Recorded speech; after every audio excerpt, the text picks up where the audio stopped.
आदाब, नमस्कार, अस्सलाम वालेकुम नाज़रीन। पल न्यूज़ के न्यूज़ रूम से मैं हूं आपके साथ नदीम अकरम। पश्चिम बंगाल में चुनाव है और पश्चिम बंगाल के दौरे पर भारतीय जनता पार्टी का कुछ आना जाना लगातार लगा हुआ है, या यूं कहें कि सिर्फ आना जाना ही नहीं लगा हुआ है। पश्चिम बंगाल में पूरी तरह से डेरा डाल चुकी है भारतीय जनता पार्टी और भारतीय जनता पार्टी के नेता किसी भी हद तक पश्चिम बंगाल चुनाव को जीतने के लिए एड़ी चोटी का बल लगा चुके हैं। जिस अखाड़े में अमित शाह पहले ही कूद चुके थे, पर अब पश्चिम बंगाल पहुंच करके जो बयान उन्होंने दिया वो यकीनन बवाल तो मचाएगा। और जो लोग सड़कों पर उतर करके एहतजाज कर रहे थे इस काले कानून के खिलाफ, उन लोगों को एक बार फिर से सड़क पर उतरने का मौका दे दिया है गृह मंत्री अमित शाह जी ने। क्योंकि अमित शाह जी ने यह साफ तौर पर कह दिया है कि सीए जल्दी वापस आएगा और इसके लिए जब पूरी तरीके से तैयारियां करनी पड़ेंगी, क्योंकि वैश्विक महामारी के दौरान हमें इसे टालना पड़ा था, पर अब बहुत जल्द हम इसे लेकर के आएंगे। पश्चिम बंगाल में बैठकर के प्रेस कॉन्फ्रेंस की गई। इसका चुनावी हथकंडा किस तरीके से लगाया जाएगा, क्या कुछ कहा है अमित शाह जी ने, एक बार उनके इस बयान पर भी नजर डाल लीजिए। गृह मंत्री अमित शाह ने रविवार को कहा कि कोरोना महामारी के कारण नागरिकता संशोधन कानून को लागू करने में देरी हुई। टीकाकरण अभियान के बाद इस कानून को जल्द ही लागू किया जाएगा। उन्होंने इसके साथ ही पश्चिम बंगाल की तृणमूल सरकार पर भी हमला बोला। कहा कि इस बार के विधानसभा चुनाव में वहां के लोग बदलाव चाहते हैं और मौजूद जबरन वसूली की प्रथा को भी खत्म करना चाहते हैं। बोलपुर में रोड शो के बाद प्रेस कॉन्फ्रेंस को संबोधित करते के दौरान जब शाह से ये पूछा गया कि सीए कब लागू किया जाएगा, तो उन्होंने कहा कि सीए के नियमों को अभी तक पूर्ण रूप से तैयार नहीं किया गया है। ऐसे काम कोरोना जैसी महामारी के बीच में नहीं किए जा सकते, इसलिए जब देश में टीकाकरण शुरू हो जाएगा और कोरोना की साइकिल भी ठीक हो जाएगी तो इस पर जरूर विचार किया जाएगा। जब भी सीए लागू किया जाएगा तो आपको सूची भी दे दी जाएगी।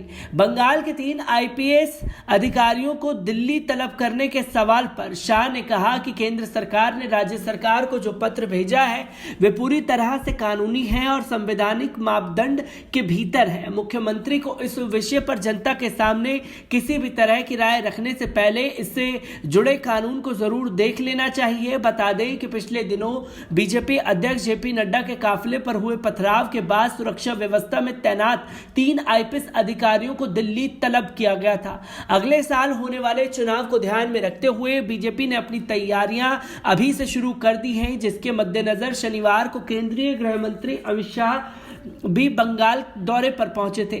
बंगाल भ्रमण के दौरान अमित शाह ने स्वतंत्रता सेनानी खुदीराम बोस के परिवारजनों से मुलाकात की और कोलकाता के रामकृष्ण आश्रम पहुंचकर स्वामी विवेकानंद को श्रद्धांजलि भी दी। इस दौरान शाह के साथ बंगाल प्रभारी कैलाश विजयवर्गीय, प्रदेश अध्यक्ष दिलीप घोष और बीजेपी नेता मुकुल रॉय भी मौजूद थे।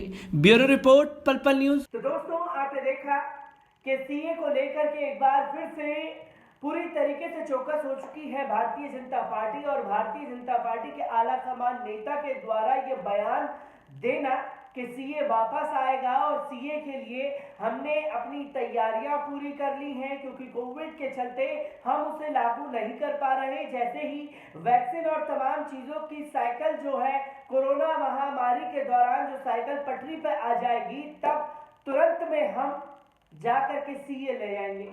क्योंकि सीए ले आएंगे, इसकी जानकारी अमित शाह जी ने दी, वो भी वेस्ट बंगाल में बैठ करके।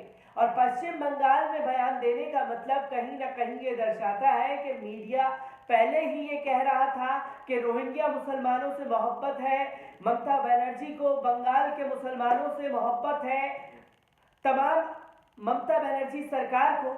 पर इसी के साथ साथ जब पश्चिम बंगाल में बैठ करके सीए को लेकर के बयानबाजी देश के गृह मंत्री द्वारा की गई, तो कहीं ना कहीं सवाल दर्शाता है कि भारतीय जनता पार्टी जो है किसी भी कीमत पे बंगाल चुनाव को जीतने के लिए कोई भी हथकंडा अपना लेगी, चाहे वो किसान विरोधी बिल को नजरअंदाज करे, चाहे सीए एनआरसी की आग को एक बार फिर से लगाने की कोशिश करे। हर उस आग में चुनाव जीतने के लिए खुद को झोंक देगी भारतीय जनता पार्टी, जो वो कर सकती है। मैं ऐसे ही खबरों को लेकर के आपके सामने हाजिर होता रहूंगा। दीजिए मुझे इजाजत, शुक्रिया।